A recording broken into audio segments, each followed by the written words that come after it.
up, y'all? It's Mikhail. It's Maegan. It's Freq. And we back with another episode of Millennial Talk Podcast, where I can't believe we're the adults, but you know we got this millennials. But what's been going on, y'all? Okay, so came back from Disney. Welcome back. Had fun. A lot of fun. First vacation. Babe's first time being on a plane. He did really well. He wasn't scared, but I have a man that knows how to fly planes. Period. Okay. What is it? Aviator? Aviation. Yeah. Because of glasses. He knows how to fly planes. So I didn't expect him to be like, too scared or anything like that. And then with the timing that, we went, it's back to school time down there. So, we went, I don't know if y'all ever taken a flight to Orlando, but it's always a child-packed flight. Really? Okay. Yeah. Every time I've been to Orlando, it's been child-packed. I've never been. This will be my first time going. Oh, they're really? Yeah. I've never been to Orlando. I've been to Florida. Oh, okay. Oh, yeah. Child-packed for sure. Because Disney. Airport. Well, like, I'm talking like Miami, like going to Miami and stuff. I thought it was a different airport. When it is. You can go to It's a different airport. Oh, yeah. Okay. Well, I use it. I don't never go to the, like, Orlando one. Yeah. Okay. Or Tampa. Yeah, any of them type of areas. Yeah. Okay. Oh, that's what it is. So it was a 10 like, I know it's hot as fuck. It was humid. Very, very humid. Very, very. It didn't rain. Okay. Yep, it did not rain, so that was a good thing too. We did the Guardians of the Galaxy, good ride, but I do recommend that you can't really recommend it. So everybody has this thing where it's like if they play certain songs, then it's a better ride. Okay. So I guess it just depends on what song played. So that was a fun ride. We did the safaris, and then we ate at the boathouse. Okay. So yeah, I gave the boathouse a good 9 out of 10. Now, did y'all do anything outside of the resort or anything like that? No, we stayed on the resort. Okay. I wanted to know because I'm like... We stayed on the resort the entire time. So the first day was Epcot. Of course, we did drinking around the world. He's a beer drinker. So, I mean, it was good. Oh, he good. Seeing him out his element with the actual liquor. But he said all of the drinks tasted good. What else? And then, like I said, Animal Kingdom was day 2, and we just did the safari and the what else we do? The safari, and it's like a gorilla walk path, pathway or whatever. Did you walk past and you see them? I don't think I ever did that. That shit sounds like the gorilla walk path. Yeah, you walk through the gorillas and stuff like that. And then that night, that's when we went out to boathouse. So we enjoyed ourselves. That's good. Nice little reset. Good. How was my week?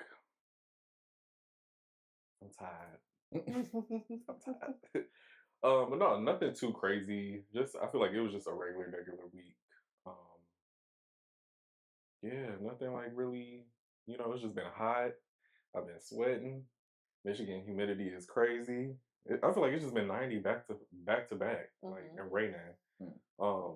The only thing that I've been having an issue with is my sinuses. So like anytime it gets like humid or it start raining, I just start getting like a lot of sinus pressure. So just been dealing with that. But that's really basically it. Just a regular double week. Got you. Pretty much the same. Like my week is kind of dying down. We in that phase of like getting the kids back to school, dentals, medicals, all that. We cleared up vaccinations and stuff. So that's been cool. And then we've been in the spot. So cleaning that up, getting that together. And like fortunately the crackheads been busting on the bridge cars and stuff, so it's been clutch as hell, just stocking shit up, got a deep freezer for the first time, man. Okay. Just been planning, the space out here for real, but getting it together, and it's been a nice week. So that's it. Really true. Smooth. Yeah, shout out to the crackheads. Shout out to the crackheads. All right, y'all, so let's get into trend of the week. So the trend this week is Clarissa Shields' controversy.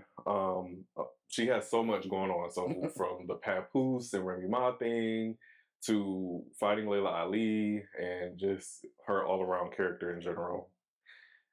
This is going to be a very interesting trend of the week.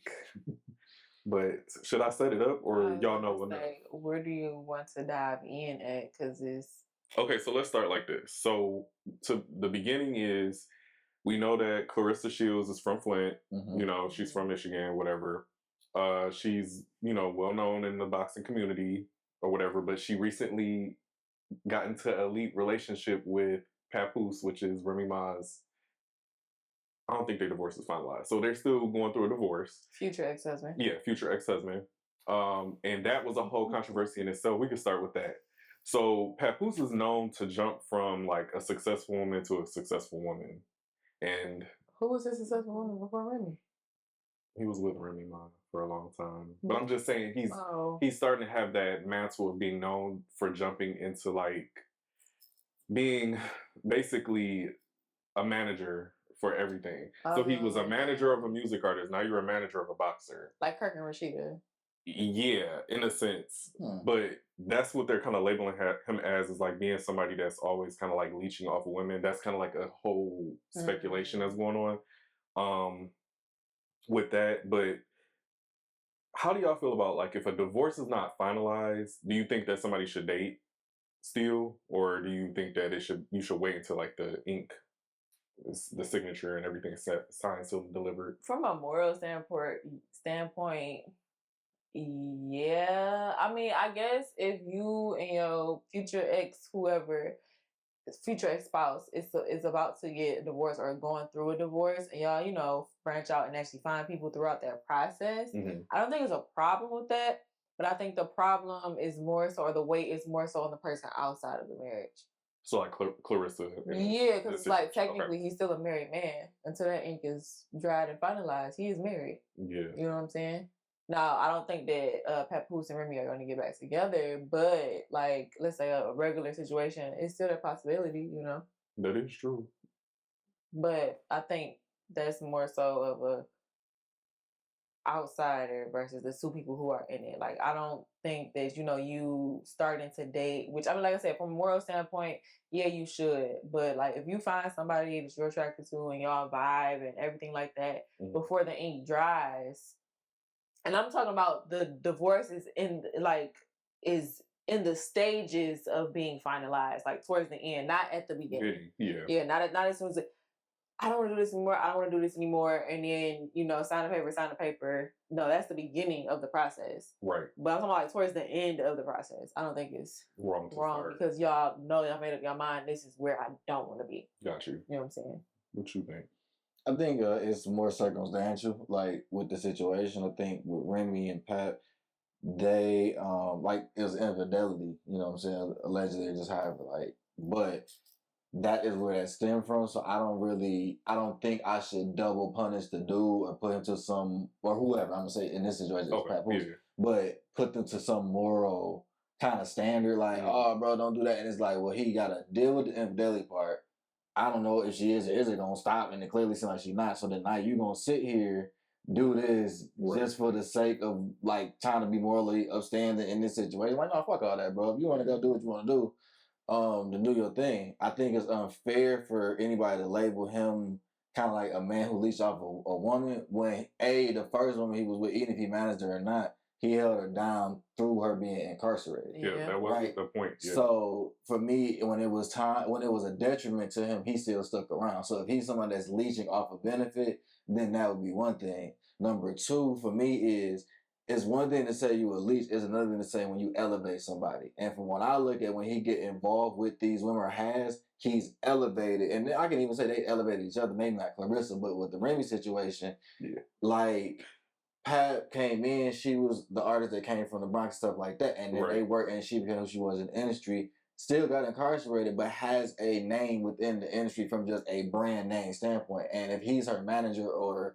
the handler of her music, we've seen people get incarcerated and they disappear like that. So for her to stand the test of time, and no disrespect to nobody, but most people artists can't name certain just songs on the top of their hit. It's the persona of Remy Ma that they've now attached themselves to, which also speaks to what he may or may not have done in a good and a bad way. So that's why I'm like, I can't really call the man a leech if it's this and that.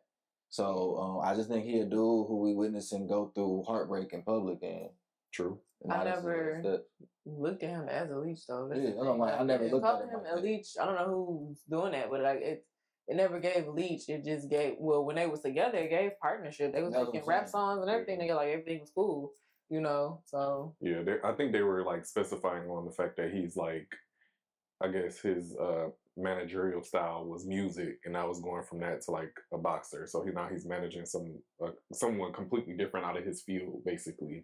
So like, damn, how you go from this to this, and then like what? But I mean, a manager is a manager. You know, when it comes to like money, managing money. Yeah. So, and she's technically, it is entertainment, so that's still kind of right up his alley. Even though and at the end of the day, it's a product. Like, can you flip a product or not? Like, is this the price? Is this the market? Is the demand high enough to get this price up? It's just that simple. Like, if you just take the whole industry stuff out of it, it's just placing a product in this market. That's it. Exactly. Okay. Like, so I don't know. Like, how did they even wind up together though? That's a good question. I just don't even. That's the mistake. That's the part. How did they wind up together? This is so random. Like, yeah, Clarissa Shields, and I feel like he picked somebody that he knew Remy Ma can't beat up. That was my fault. Because funny. She said, I was just about to say, like, Maegan was like, your husband got divorced and got with the number one women's boxing champion. How?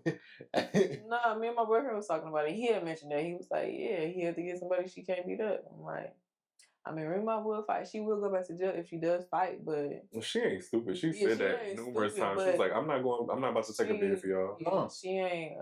But if she didn't have it behind her, oh yeah, I feel like that's one of the driving forces. Like, he know his wife. They've been together. The mother of his child, and yeah, he know her. You know she get down. Yeah. She shot somebody over a stack, so we know.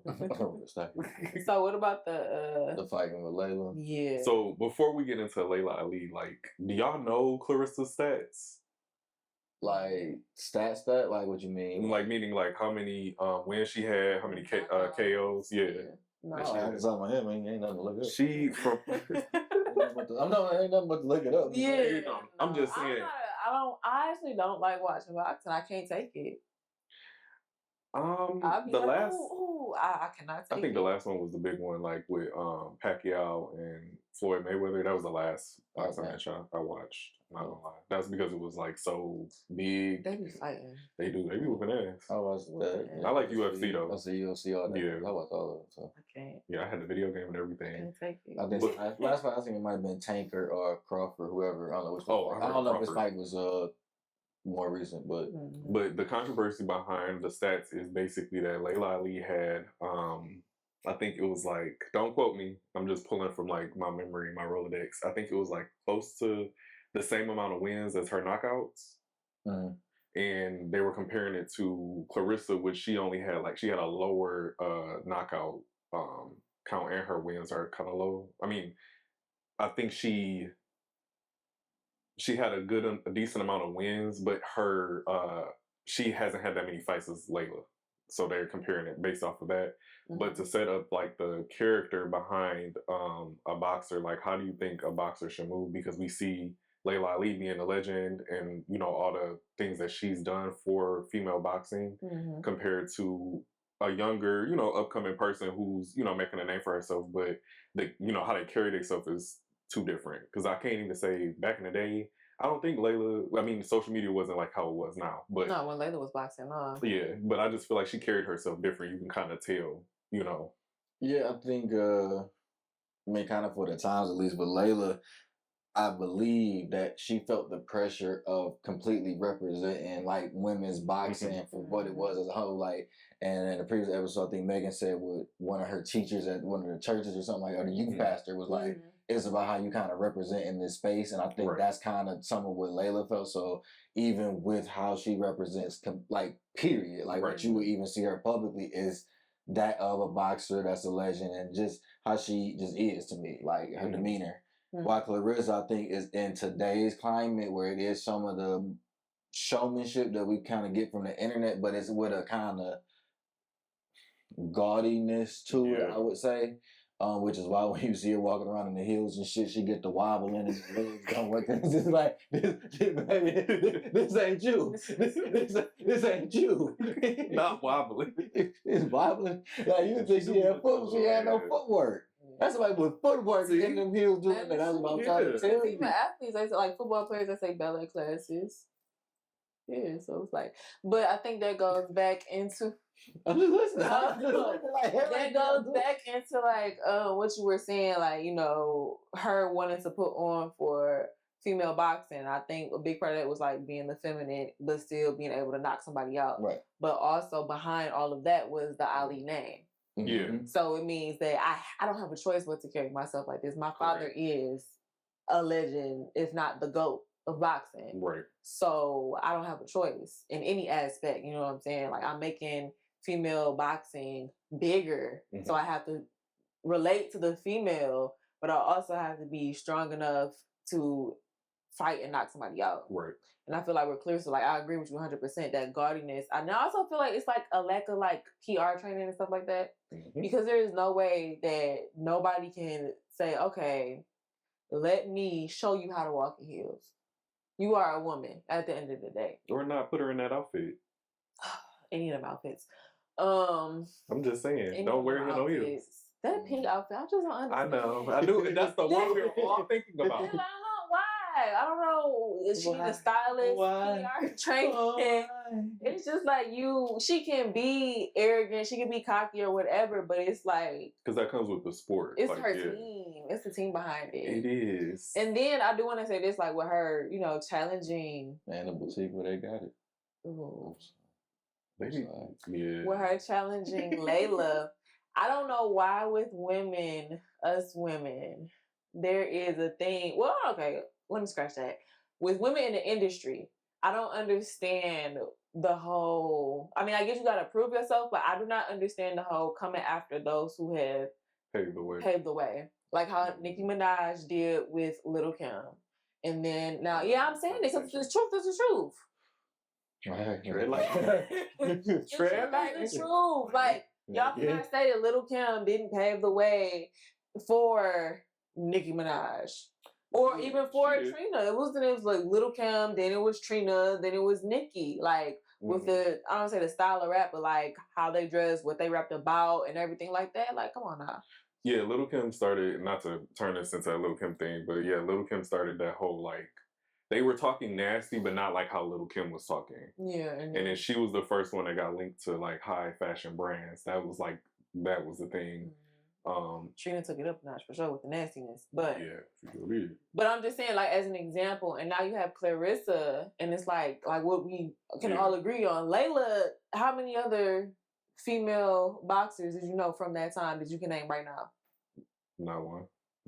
Exactly.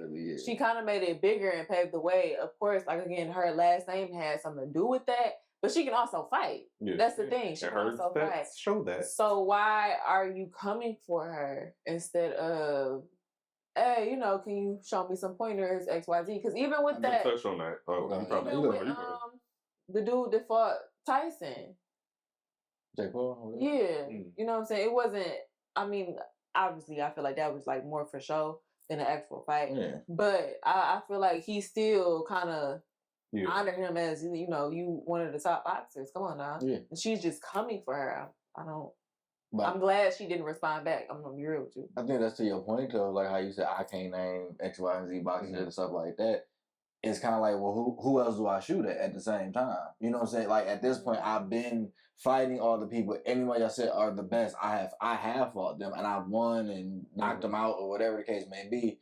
And to go back because I want to get this bag because I've seen my predecessors fight as women and then not get this bag and then they look up and they 40, 50. I don't have the Ali name to lean back on in a respective way. Like I don't. So it's like, what do I do to get this big bag? I have to go fight the best. You know what I'm saying? Like, cause respectfully, she can't go. 50. Well, I'm just saying, even the best meaning like, if I go fight Maegan, we could like she told us the names, but we couldn't name nobody. Right. I'm pretty sure like the average person, even a boxing fan, like can't name like multiple like famous female fighters, and it's not a good thing that is, but it's just the honest to God truth. Yeah, it's the truth. But it's like also from a standpoint of stats, if I do say okay, Layla's at the top, right, but then 2, 3, 4, 5, 6, 7, 8, 9, they record might be 26-5, 27-4. So then it's like, okay, well, Clarissa's gonna beat the hell out of them anyway. So it's like, well, I gotta just shoot for her to get at least a 50 bag so I can go have the kids and live my life like you. I can't even touch these bags that you touching. Yeah. Unless she go fight a dude or something, that's gonna just be his own. See, that's right. But that's you, gonna be no, terrible. you're right. But the thing about it is, like, to touch on the point of like Layla Ali. Damn, I almost lost my point. It's coming back. Basically, it's like knowing that she's a legend. No, my bad. It was circling back to what you were saying about like sparring. Mm-hmm. She did reach out to her to spar. Layla turned it down. Oh. So with that, I don't know why, whatever, but she turned it down. I don't know if that pushed her to be like, oh, you turning me down and you should have helped me out, looked out, blah, blah, blah. And then she took that shot towards her, saying that, she wants to fight Layla and all this other stuff. And that brings it to the whole like 15 million check that she had with her team. And she told Layla, like, you said, cut the check for 15 and we got it. We just need you, And her response was what I was saying earlier is that she living her life. She made her million. She did what she got cookbooks. She's old. All type of stuff. Yeah, she a legend, No. She's old. Like 50, for right? boxing, you have to understand, like for these sports, LeBron is old for a basketball player. And he's like what, 40 something? I mean, yeah, he is, but I'm saying for people, Layla 50 and Clarissa were 20. If I'm a 20-something-year-old, how go out here and fight a 50-year-old man? Like, unless he's just ready for it or something, like, he got to get his ass. Well, she got to get back in the gym. Like you said, she got kids and everything like that. Like, her body is not the same as it was when she was Clarissa. Because I can tell you now, when I'm 50, I don't want to fight no 20-year-old nigga. I'm not trying to get down with that nigga. If I don't have to, fuck all of that. Yeah, no, but that's the truth. It's like, why would you challenge somebody that, number one, isn't in your class? Because they're not even in the same weight class. I mean, that's not too abnormal in boxing for somebody to come up or come down in weight class. So that's not like the craziest shit in the world. Like shit, like Layla was like, drop down to my weight. Like, okay, fuck it, I'll drop down. But it's more so the age thing that's kind of a factor. Like, like even when we seen Tyson, it's like, if he catch him, like, he'll probably knock him out, which is the truth. But he ain't gonna never catch this nigga. Like, you got 30 years on him. Like, he's never gonna catch this dude. But Clarissa, character overall, like, she's arrogant, which I feel like you do need for that boxing, just to be in that sport. But I feel like, I don't know, it's something about her that rubs me a little wrong. What's the opinion? Outside of the big it's something about her that rubs me a little wrong. I don't know, like how to put my finger on it, but it's just like, is it aesthetic or is it the way she carry herself? Is it the way she fight? No, it don't have nothing to do with like her fighting. I feel like it's just how she carries. You ain't far. You're fighting. You ain't too far. How she carry herself? It's just like her character. Like, if you I know what you mean. If you're leading as that you're in this this path, like Layla Ali, and like I said, we can't list others, but it's like you should be carrying yourself. They made a movie for her. Yeah. And everything. Yeah. Ryan Destiny was her in the movie. This came out last year, didn't it? So how long is that movie? Because like, if it's about her life, and hear me out, and she, 20, 26, 27, somewhere up in there? It's called The Fire Inside. Yeah. And it's Ryan Destiny is playing the story of Clarissa Shields, T-Rex Shields. Clarissa T-Rex Shields. It's an hour and 20-something minutes. Yeah, that sounds about right. I'm like, she ain't got no. Actually, sorry, hour and 49 minutes. We was way off. 49 minutes. What the fuck? Yeah, movies nowadays close to 2 hours. They did all her elementary school, all her high school. They had to. There's no way they could. Yeah, they ain't skip nothing. They must not skip nothing. They must have got when she got a Planet Fitness membership. Goddamn. They showing everything. Damn. They showing her first birthday too. They must be showing everything. I didn't see the movie though, but that shit as long as radio. Radio had an original story. God damn. But it's just her character. I just feel like how she go about it, she should be moving more graciously. Yeah. And like I said, you got a movie after you, people looking at you like, damn, she, the next one up. And it's like, let's go back to what I said. Like a lot of up and coming, women and not a lot, but there is always some up and coming women in the industry that like you won't pay homage. And it's just like, pay homage. Like I get it. She turned down the sparring.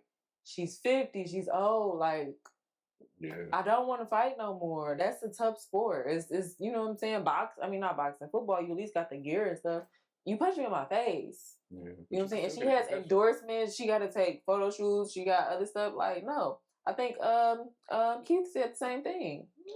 Yeah. He was like, I'm not getting all of this mixed up when I can just go do a food review and get paid more than what I was getting paid. Or just after a while, like, you don't want to get hit in the fucking face. Thank that you. shit is not like I'm tired. Like shit. I'm tired of getting some normal shit to just be happening on a regular basis. You get hit in your shit. Yeah. And you coming home, your girl got to get the peas and put it on your eyes.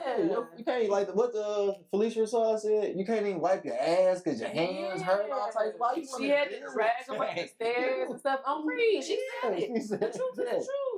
Like, she's a woman too. Our bodies are built different. Yeah, but it's just she old man. Like you know. But going back to Clarissa, I feel what you're saying. Like, you know, I feel like I said, comparing to Layla Ali, she had that, I'm just going to say it, that class about herself. She balanced her feminine and masculine as she should have, where I feel like Clarissa is like more masculine and she's coming into her femininity. You know what I'm saying? As best as she can. I wish her nothing but the best coming into her femininity. Her team needs to get it together, though. I'm not going to lie. Lift her up. Or wedges. Oh, we're going to move into the first. Or just whatever. You can't do wedges. Okay. That's a celebrity, not for those type of events. We're going to move into the first. But if she doing like the flare pants or something just to cover this in her toes, that's the problem. Never mind. She going to send people to fight us. Ooh. We're going to move into the first topic. So, being equally yoked, does your partner have to be in the same educational or financial level as you? And does religion and spiritual beliefs matter? I was talking about this. Me and my cousin was. So we can answer the first part. You know, because that longest conversation during that. He's stuck in the garage. Okay. You didn't have hard conversation. You know what I'm saying? She lives in Chicago though, so I mean, hey, yeah, because you feel like spirituality should be in your relationship. No, but we talk about like that. Like, girl, what? This is a real deep conversation. You ask me. Like, I got something walking for you because this ain't the time. Okay, so your partner to be in the same educational. I'm going to say no. I agree with that. I'm going to say no. Financial level to me could mean multiple things. Like you might not be getting as much money as me, but how are you with handling your finances? That's a good point too. Yeah. So I like me growing older it's not always about how much money. How much money? What's money, man? I'm trying not to. I see you in my Freq. But like your financial, like okay, Jen throw me off. So if the nigga was like able to manage his $500 real good, y'all. See, okay, you laughing. I didn't finish my point. You have to in this world. You have to have a certain level of finances. Okay, like you can't be broke out here. So somebody does have to come with a certain amount. With a certain amount of money, yes, you do. Yeah. But I said if I'm making more, it's not a problem. Like do you know how to handle your finances alone? So that way, if we come together, you still gotta have a certain amount of finance. That's what I'm saying. So his money, it do matter. So financial level. Okay. Well, I'll say in this world, you do have to have money. Like you gotta have money to buy groceries to survive. So before you start dating or getting into relationships and stuff like that, please have enough money to survive on your own. Right. And then, like, as I was gonna say, me getting older, I'm looking more at, like I said, how you handle your money versus how much you're coming at. Because you could be a millionaire and blow it all in a year. You don't have financial. You know what I'm saying? Right. So I mean, it matters. The amount of money matters. You know, it matters, especially as the relationship goes on, too. I agree. Not be at the same spot that you started at. Education, yes, I agree with you. It doesn't, that we don't have to be on the same education. I just want you to be, you know, educated at least past high school. Now, financial level, I'm gonna say yes. You have to come with a certain financial package at this age, and it is about how you manage your finances. Um, and it's I look at too the kind of like the materialistic aspect too. Like I want to see what type of person you are because millionaires keep money based off of not just spending on the most materialistic things. They keep their money by being sometimes simplistic.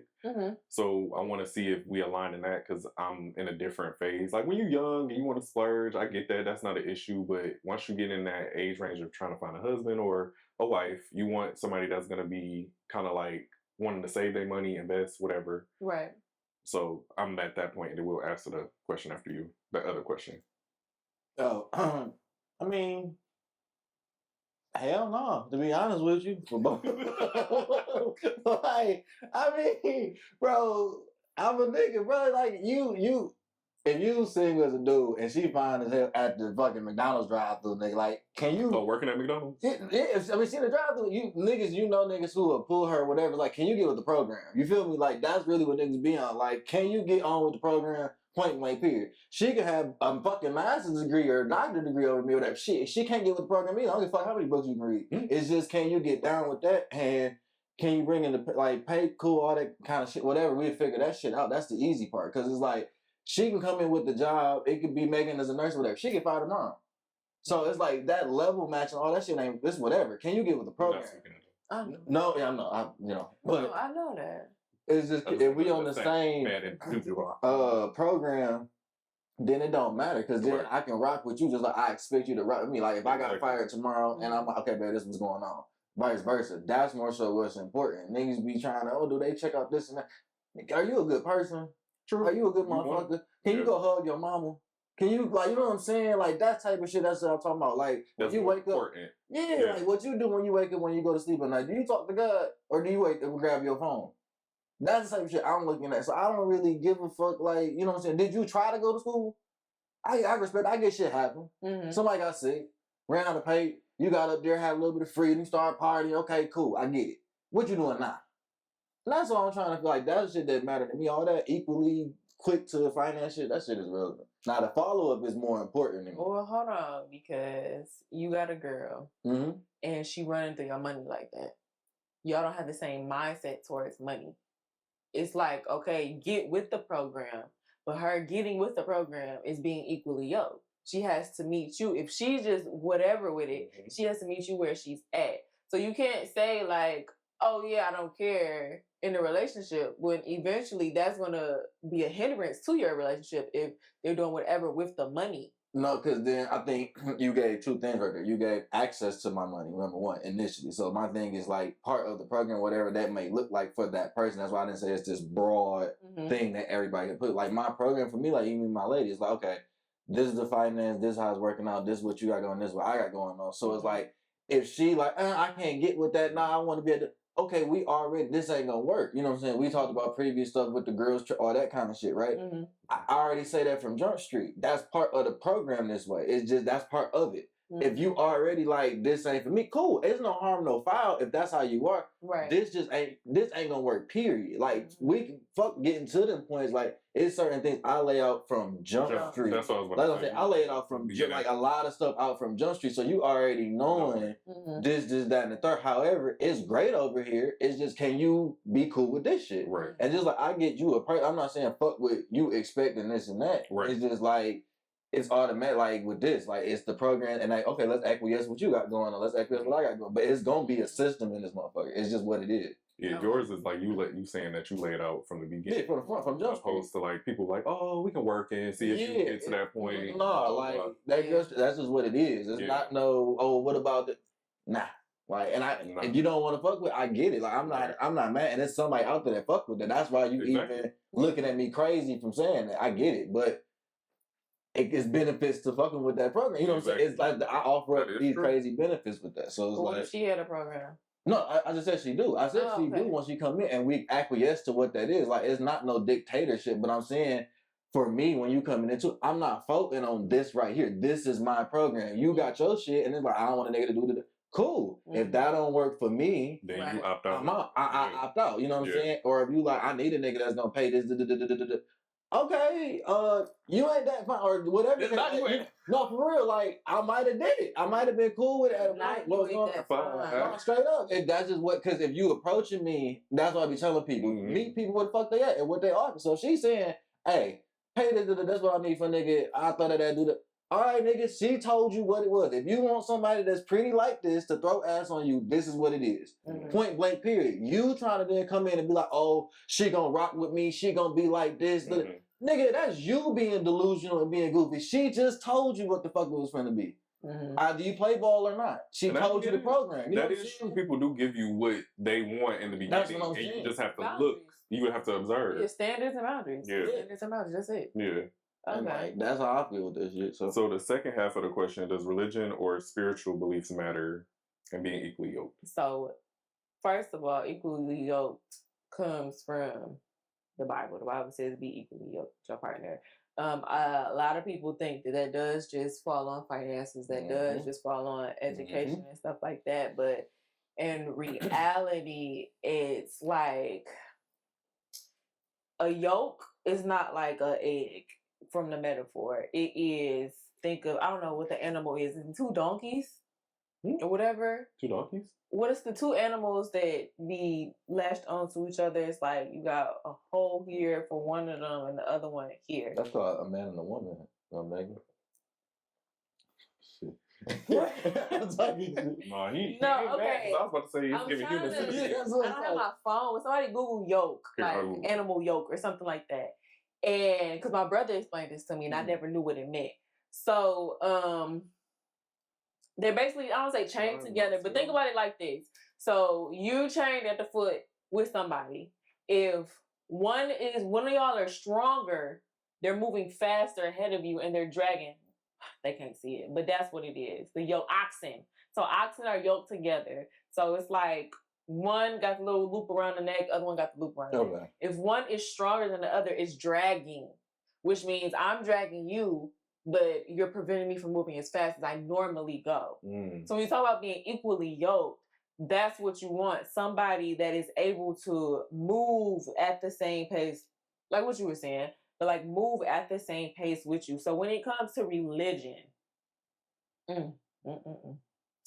when it comes to religion, a lot of, because we live in this world right now where it's like people are fake Christian or playing Christian to get views.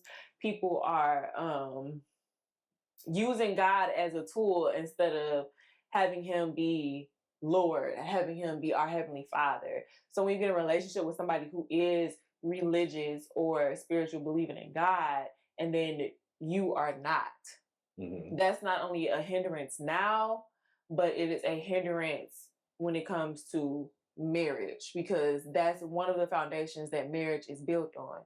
Religion, relationships with God, and stuff like that. I agree. So it's like, and the Bible also says, do not cast your pearls before swine. So you're dealing with somebody who just, what is the word? Not abandon.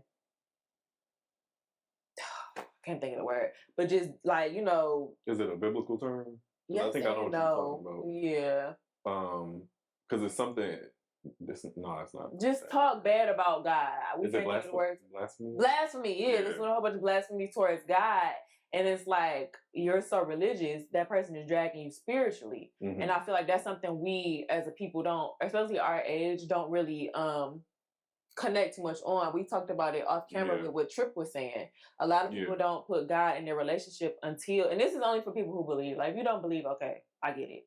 But a lot of people don't put God in the relationship until you are at the altar. Right. You know, my personal view is, why do you even want to, as a man, why do you even want to marry me and you don't even know who is supposed to lead you? Spiritually, we speaking spiritually, God is supposed to lead the man, therefore that what fuels the man, and then the man leads the woman, and then the household is then connected. So you don't even know your Heavenly Father. So you know, how do you even know how to love me? How do you even know how to lead? You know, so I do believe that religion and spiritual beliefs do matter, because even outside of like the church and religion, it's foundations. Yeah, it's foundation for your family. Like, I pray all the time. You don't pray at all.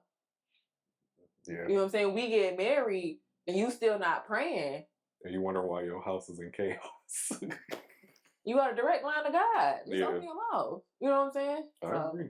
Because there's some people, just to throw something else out there with it, it's some people that are dating and they're in different religions. So like you have a Muslim dating a Christian. That's a whole different conversation though. You know, yeah, but it's still along with the topic. It's along with the topic though. You know, how do y'all go about that?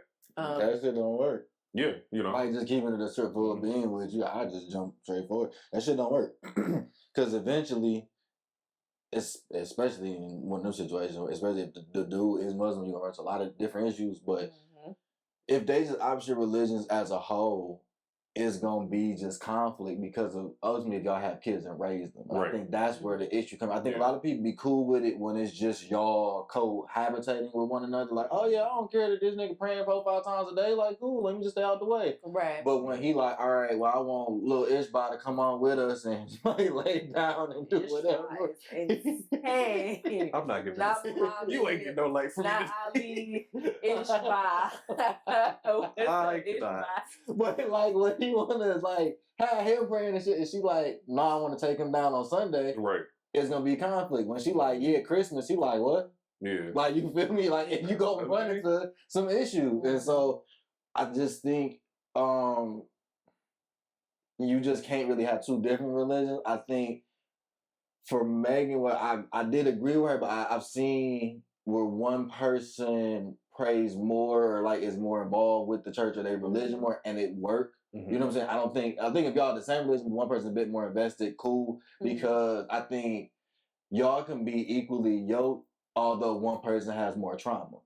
You get what I'm saying? So the reason that they are maybe more connected with church is because of the things that they work through or are working through, although y'all work as a couple. You get what I mean? Yeah, so like everybody's path is different. Everybody's path is still different, although you can still truly find love. So like that to me is the difference. Like somebody might be more involved with something because of what they may personally need. That work for y'all, but that don't take away from y'all belief, because I think it's just foundationally what y'all agree with raising y'all kids on. You know, to me, because I kicked it with chicks that didn't believe in nothing at all, and we had a great relationship. But then when it got to points of like we was talking about, like raising a family, it was like, I don't care what they do, they can come and do that. But yeah, nah, your shit sound like some Disney Channel Tarzan type shit running around. Ain't nobody trying to deal with that shit. Like, like yo, he little Johnny's just on the fence. Like, nah, like, but like we're praying. Okay, boom, not praying. Like that's a spiritual practice.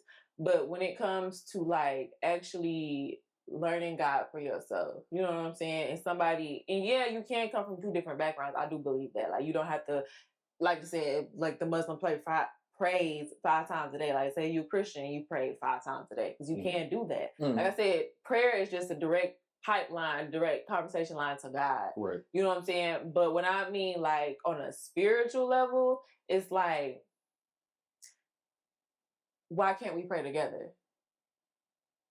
Well, we probably do. No, but I'm saying for the person like being unequally, I'm thinking of somebody unequally yoked, not somebody, you know, if I'm further along in my walk with God than my partner, then okay, as long as they are acknowledging God and they're not shaming me for it. And then we can still do stuff like the practices together. But I'm talking about in my situation, not in my situation, but in my little scenario, if that person is further along and this person is still here, it is a hindrance. It's a spiritual hindrance. One, I mean, my relationship with God is good, but at the same time, for us to move in a marriage together, because it's when the 2 become one, then I'm dragging, I'm leading, I'm becoming weary, all because I think you choose to stay right here. I think my question, because that's where I struggle with it sometimes, because especially with the church, how are others measuring your relationship with God? I'm measuring my own relationship with God. But I'm saying, but it's by comparison to say that he or she is not at this point, like they're hindering because they haven't won. How do we know? Like, what are you gauging that you are doing to say that you are here? And because they aren't, like, what aren't they doing? Like, you get what I'm saying? Like, I can look at Deontay and whatever. He got even a God is dope shirt. I can't judge what his relationship is or not with God, even if he got a God is dope shirt. Just like he can't determine mine. So I'm saying from afar, what are you using to gauge his level of connection, like with God? Not connection, but walk. Or, you know, well, Yeah, you know, I guess you are connected, but like walk, like where are you? What's the metric? What weight are you putting on like certain practices, like praying, and then when things come and hit you in the face? What are you doing? Are you taking things back to God, or are you just letting it ruin your day? Are you letting attacks from the devil just throw you rich in every way? Or are you taking things back to God? And that's what I mean, like your walk with God. That's and your where it's tough. Well, I'm asking, like, because to me, it doesn't seem like it's a metric. That's what I'm saying. It's all perception of like how you perceiving that person. Because how if Deontay go through the same thing and he like, okay, I hear this situation presented this problem, right? God gave me resiliency to move through that. Like if he believes in that and that's the faith that he put in God, then how can it be like he isn't as far as a hindrance when it's like that's his practice or part of his relationship with God? Like that's what you see how you said God gave me resilience, right? Right. So let's go back to the scenario. Maybe somebody is taking credit for what you see, and it's the fact that you can see that God did something for somebody else, and they're looking at like, no, it's all me, it's all me, it's all me. That's kind of signs of beginning your walk with God instead of like letting him lead you. It's like certain things you say and you do. You're taking credit for your whole life right now. I think I get what both of y'all are saying. You know I feel like with Maegan's aspect of it, to answer the question I think that you asked, I don't think there's a metric because that forms a comparison. And I feel like when you look at people's walk with God, it's different. So, and you're like the example that you provided, if you're with someone or you're in a marriage and let's say you're more spiritually ahead, maybe that was your calling for that, your partner to be that, to get them spiritually ahead. So the path is going to be different. And then on top of that too, like I said, I don't think it's a metric for that. I just think it's something where you gotta. Because where I was trying to get a comparison, right? So somebody, hypothetically, let's say every Sunday they go to church and somebody don't, right? They would probably say that the person that go to church, they're saying is closer to God, right? Because they go to church. That what I'm saying. Yeah. That would look from the outside in. Yeah. I mean, that's what I'm saying. That's what I'm saying. Like that's the general. But somebody would come and somebody would say that. Yeah. But I'm just saying. No, I get what you're saying. But in today's where if that same person that didn't go was like, hey, I go to the gym as my substitute for that to get my connection or whatever. Most people be like, dog, you tripping. That's not equivocal. You get what I mean? And like that's where I always argue, like, well, how can you say that what this dude going to the gym and this person going to church, how are they not equivocal? You know what I'm saying? In that person's eyes. That's what I always have argued where, like, and when you were saying what you were saying to Hendrix, I'm like, well, if she pray 5 times a day and go to Bible study, we'll do everything and then some or whatever, and she praises to God, and he like, yo, he recognizes it, this and that, he go every third Sunday or whatever, but his thing is I always go play pool with my buddies. That's his thing. He connect with his guys. He able to talk through his problems, and he feel that same feeling that she get when she go to church. You know what I'm saying? Like, do that make him a hindrance to her, or vice versa? So what I said, and I don't think so either. Like, you know what I'm saying? Listen, what I said was this: when you are, let's say, like I said, the woman is further ahead, and then the man is back here, he does not want to move. He does not like you. You can say like, yeah, I know God, I'm good. But when, like I said, I don't understand how people have children and they don't pray over their children. So what if a family, the woman is like, let's start praying over our children every night, especially you're about to go back to school. Oh, I don't got to do that. I'll just go to the pool hall. That's a hindrance. Stuff like that. That's what I'm saying. Like when you don't want to move forward, or at least come and meet at the middle and then start growing together. That's the point I was trying to make. You know what I'm saying? That's the unequally yoked. Remember, it's the 2 oxen and one is a little stronger here. That means you're dragging this person. Or if the oxen just stops, you're dragging. Right. But to get into the whole metrics thing, because it's not anything. No, I'm not saying like because tomorrow I just want to take that point. Like if that same nigga, right? She talking about the dude that goes to the pool, I'm praying over kids. If he said no, I don't want to pray, and the kid don't get sick, and he was going to the pool hall still, then when he be like, see, I told you. But see, him not getting sick is not a direct thing for God. But I'm saying if I gave the equivalency, him going to the pool, that he getting that same thing, he talking to his buddies about God, this is what he doing at the pool. I get it, you know what I'm saying? But I'm just saying this is his feeling. And then the boy don't get sick for, let's say, 2 years, whatever the hell. He's just been doing the same routine. Could it then be the same, okay, I got, that's what I got. We didn't pray over him, and he still didn't get sick. But if you said, Like, you get what I think mean? it- Like, it's a I hard think kind it's of get what you're practices. saying, but that's outside of a relationship, though. I'm talking about within a relationship. No, I'm saying if this the same couple that you're explaining. listen. Yeah. Within the relationship. The question is, does religion or spiritual beliefs matter? Yes, they do. In my opinion, in that way, that's a hindrance that we can't come together and pray over our children. Okay. It's Yes, more, I'm I think saying. it's looking at it as a practice. You want somebody that's going to do the same as you. If you or at least meet you in the middle, that compromise or something like that. And that's what I'm saying, being unequally yoked. It does become a hindrance when, so even vice versa, if he's here trying to lead her and she's, no, I don't want to. No, I don't want to. Or no, that's not my thing. That's not my thing. That's not my thing. I'd rather go to the club with my girls and then we pray before we go into the club. Right. Still do X, Y, and Z. Because then that bring it back to what you were saying earlier about, like, if you don't want to do this, then I'm going to opt out. Right. Because it's like, that's not something Yeah, that they're I'm not equally yoked. Yeah. You know what I'm saying? So, That's what I'm Go saying. back to the whole, Y'all both gave good excellent but to points. touch on the metric thing, though, it's something, it's like what they say, it's not on you, it's in you. Because I hear this a lot. That's what I'm trying to Yeah, like, no, And you did bring up a good point, because there are a lot of Christians that will look at the person and rather go to the pool hall and be like, oh, he's a heathen, he's this, he's Exactly. that. But he could be leading the whole prayer group there. That's what You know I'm what I'm saying. saying? But that doesn't, like I said, from the outside, that's why I said from the outside looking in, yeah, it's gonna look like the dude going to the pool hall is a heathen. But he could, like I said, be a whole prayer leader. He could pray a whole house down. Right. You know what I'm saying? It's what's in you, not on you. Mm-hmm. You know what I'm saying? So it's like my spirit, and when you do become closer to God and everything like that, it's the fruits of the spirit. Right. You can see spirit on people. You know what I'm saying? You can see a spirit of discernment. You can see the spirit of resilience or perseverance. You know what I'm saying? Love, joy, peace. All of that on somebody. So it's not like I can sit up here and say, because of what you're doing, your walk is back here. No, it's like a feeling that you get, like, okay, you know what I'm saying? Like, you may not be able to see things the same way that I see things. And that's why I brought up the person that's like taking credit for everything they have in their life versus somebody that'll get up on that stage and say, I'm here because of God. Point blank, period. You can tell, and then I don't want to say unfortunately, but God does bring us through storms and then gives us seasons to lean on Him. And sometimes people have not been through anything. It could be something light. You know what I'm saying? It don't have to be something dark. To lean on Him so He can actually show us who He is. You do not have to go to church to have a relationship with God. You know what I'm saying? You could go to the pool hall and God can show His face there every time you're at the pool hall. You know what I'm saying? But being in a walk with God, okay, you at the pool hall now, but what's the next step after that? What is God calling you to do outside of that pool hall? And that's a good point, because it's like you don't stop at church.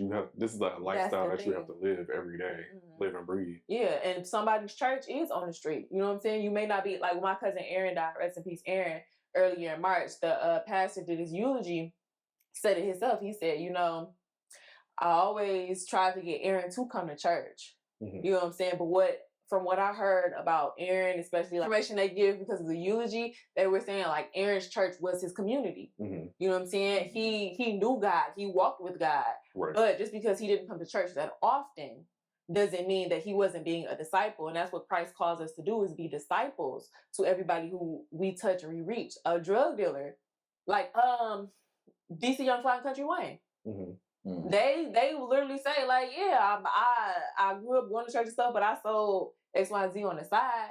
But God put me in the streets for a reason. Right. You know what I'm saying? His community was his church.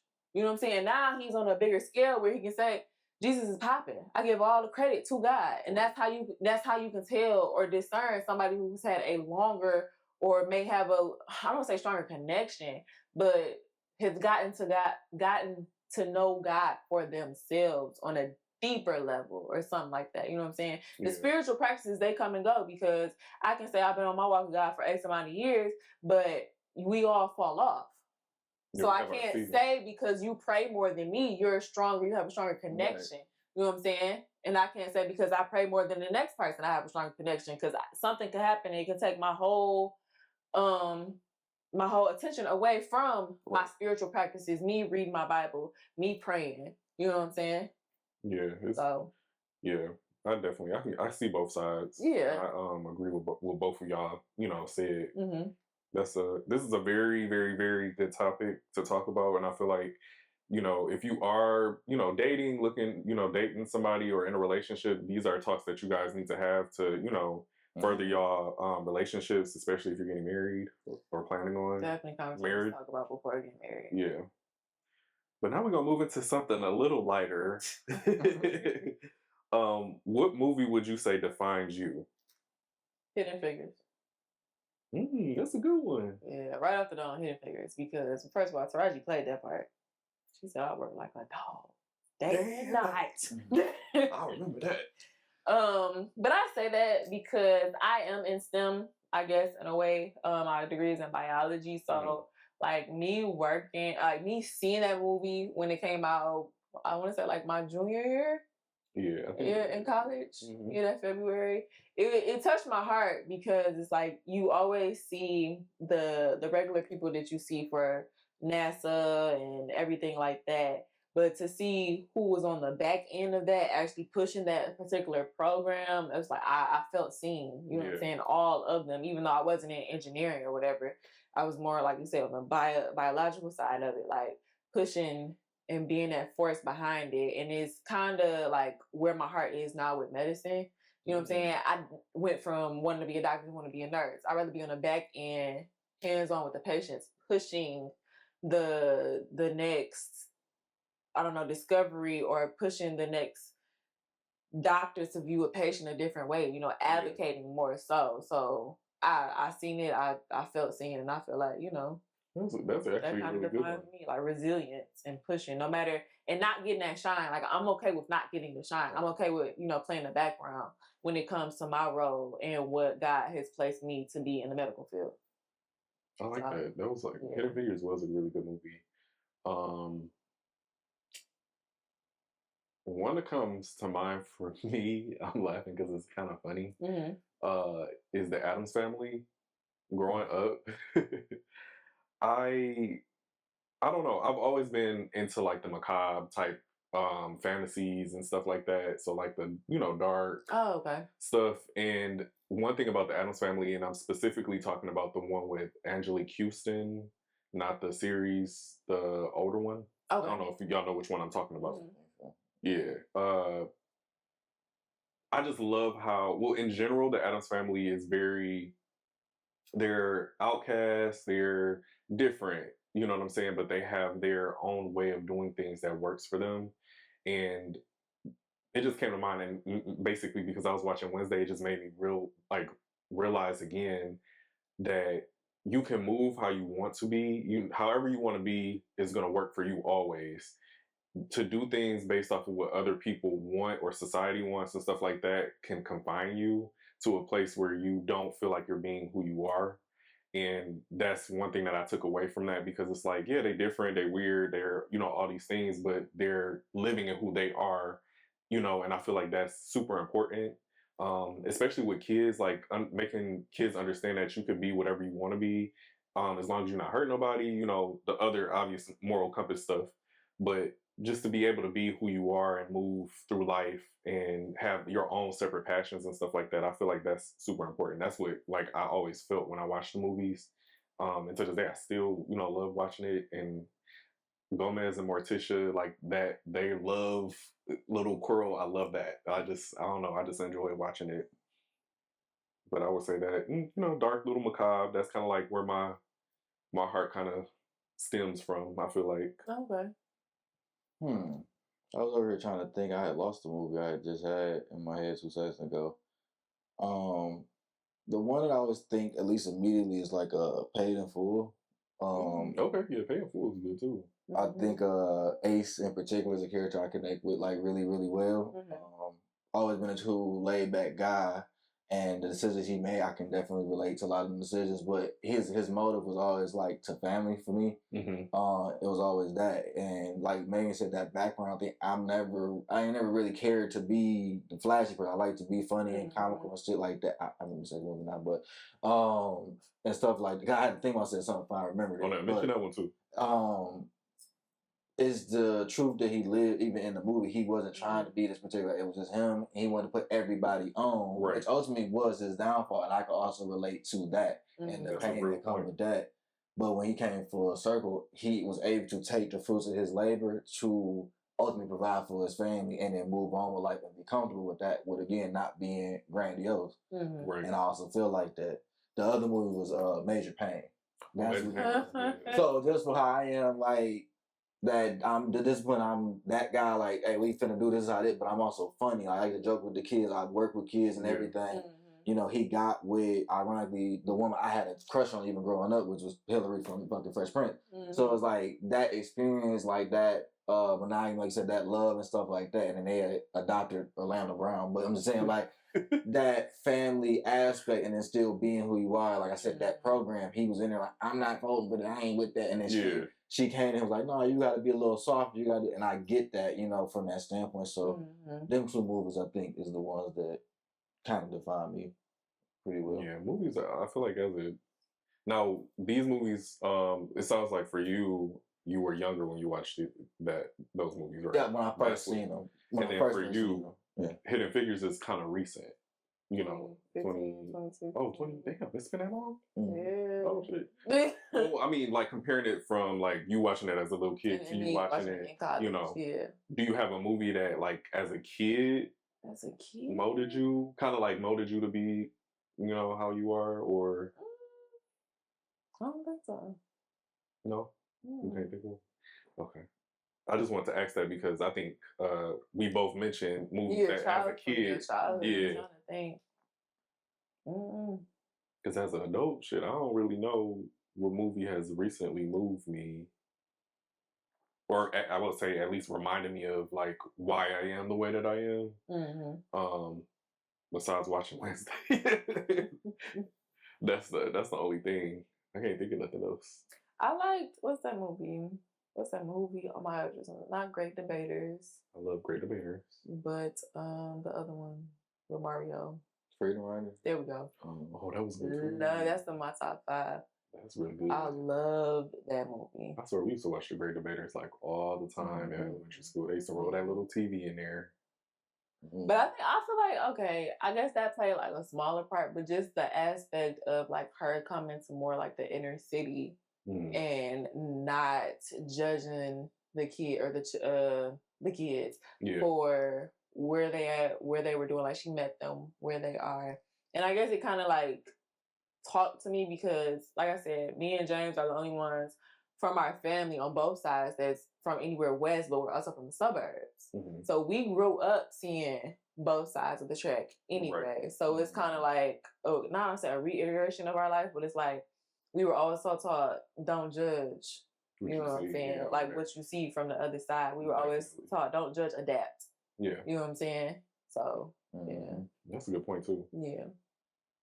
That's definitely a good point. All right, y'all. Let us know in the comments what movie defined y'all. Like, when did y'all really feel like a movie spoke to you? We're going to move into Get Hip. So, any product, services, or music? I have been on this big Isaiah Falls kick. Jake was just mentioning that, too. Yeah, he's the one, Butterflies. Y'all know the song. I think Butterfly, yeah. Yeah. Baby, you're perfect. I don't want to tell you otherwise. That one. But his song Diva, I just went down I be going down rabbit holes on Apple Music sometimes with certain artists. And I just him as an artist. It's just been, I love chill R&B.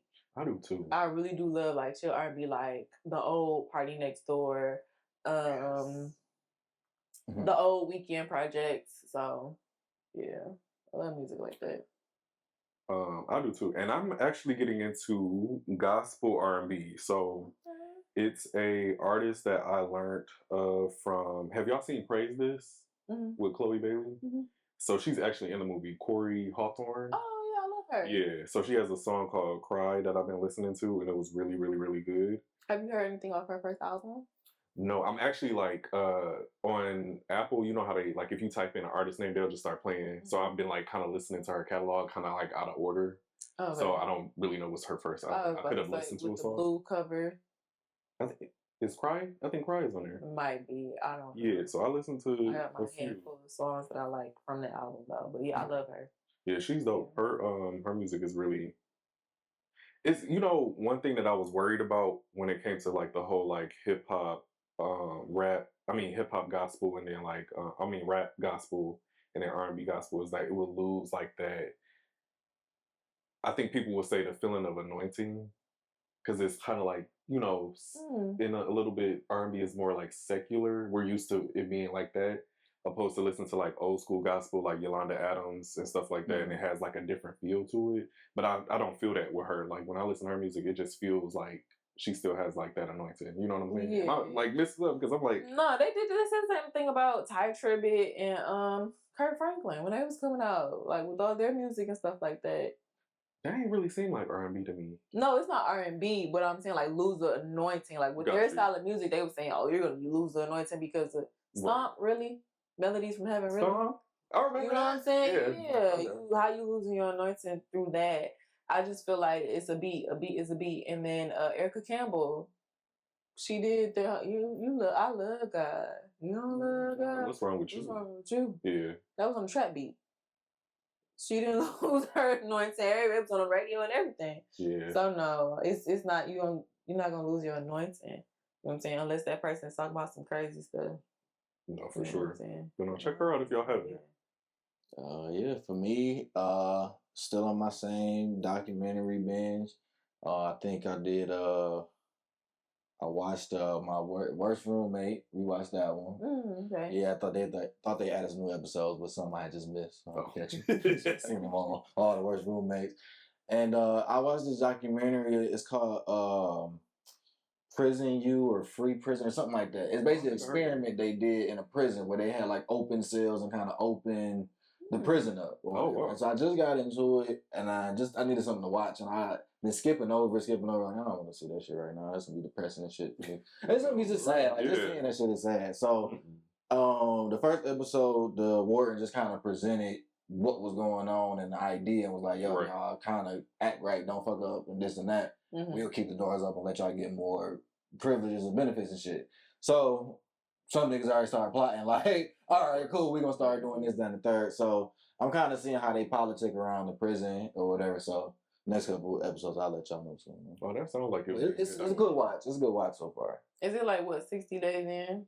No, it's actual inmates that's here. Like they already in the prison. 60 days. It's like y'all gonna get out versus jail. This is an actual prison. I want to say it's in Kansas City or somewhere like that. Oh, wow. And warden's basically saying with the inmates that's there, I'm going to open up the cells and open up different programs and sections and shit that wasn't open before. And as long as y'all keep the behavior right, we'll do it. Allow you to, yeah. That's interesting though, Loki. I'm going to have to check that out too. I don't think that shit worked out, but when I looked it up, they didn't say nothing.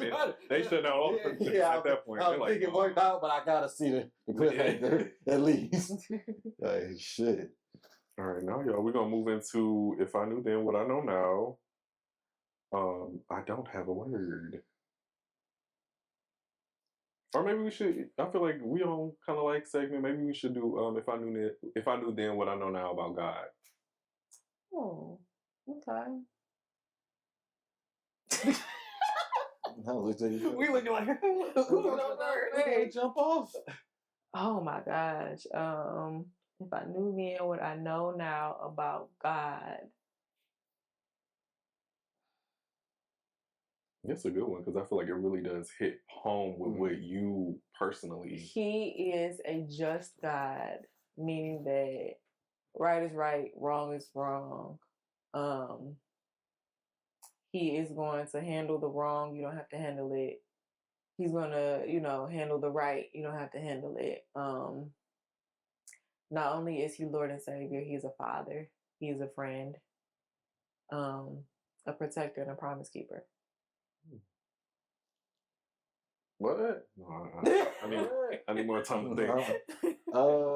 For me, originally, I was like a super going to church all that kind of kid and stuff like that. So my perception of God was like the fire, brimstone, preach to you every Sunday. As I got older, would ask him for things, pray to him, and his responses. I began talking to him truly like my father, like in that fashion. Like how I talk to my dad, I talk to God. Like, you know what I'm saying? So like when I pray, if you somebody in the back room, it's like I'm talking to like almost like the homie. Like, Yeah. I'm not cussing, but I'm like, As yo, it this is what's should. going on, da da da da da. So I realized, how can I put it? Like, Sorry if y'all hear some background.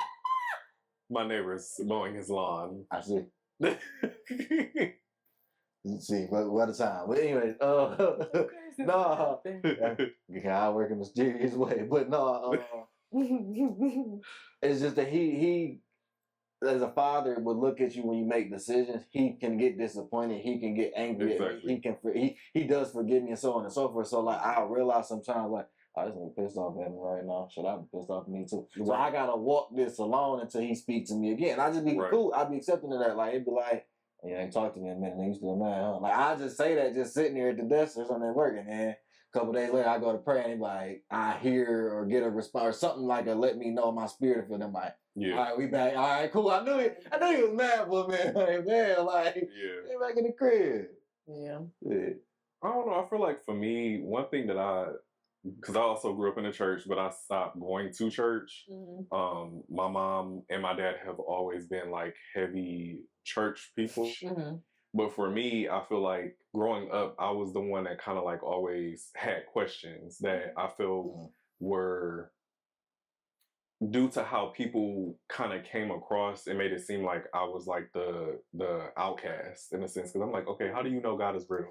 And everybody be looking at you like they shun you. Yeah, and I was a kid like asking questions that I genuinely wanted answers to, Mm-hmm. and I don't feel like at that age I got the right answer. Mm-hmm. So it took me time to kind of like see and understand my relationship with God. Mm-hmm. But then I started to I started to see things happening in my life that were a true blessing. Mm-hmm. So like my sister had cancer at 9. We had like a whole situation with that, and it was just like a lot of prayer.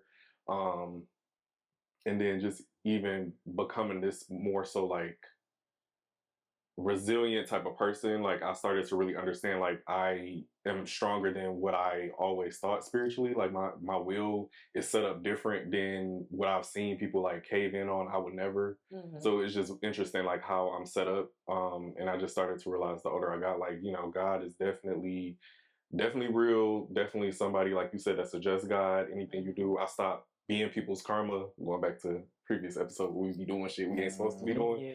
I stopped being people's karma because I felt like that's only gonna have backlash on me. Mm-hmm. So I'm letting God do the work and just keeping my hands out of it. But yeah, I mean, if you don't, those who believe in God, we're 3 different people. We all have different walks with God. That doesn't mean that you compare yourselves to us. It's just more so begin to have that connection with God in your own, your own way. Yeah, in your own way, in your own space. There's no linear way on how to connect with God. There are people like who just like how Jalen said, you hear him pray, it'll just be like me talking to my father. There are people who have to go to church. They have to be a little bit more disciplined because they're not going to get the full experience outside of church. There are people that can literally sit in a room, be quiet, and just like what they say in the Bible, to pray and meditate on the word and clearly hear the voice of God and take that in. Right. So it's different for everybody. And because of wherever you are in your walk, you shouldn't be comparing that with anybody. The goal is to connect with God. The goal is to have a relationship with God if you do believe, for those who believe. You know what I'm saying? It's not to always follow spiritual practices. It's not to always try to out-Christian the next person. Exactly. And it's definitely not to condemn, because God doesn't even condemn us. So why are you condemning people? And you don't have no power or authority to convict anybody. So focus on yourself and your walk with God. I agree. Yeah. Well, y'all, this has been another video. I'm going to be saying this a lot. Make sure y'all are following Spotify, listening on Spotify, following us on our that platform. That platform. Follow us at Millennial Vision E, the main platform for the channel, and then you can follow us at _Maegan, at Farrell.McHale, at 56_Freq. Till next video, y'all. All right, peace.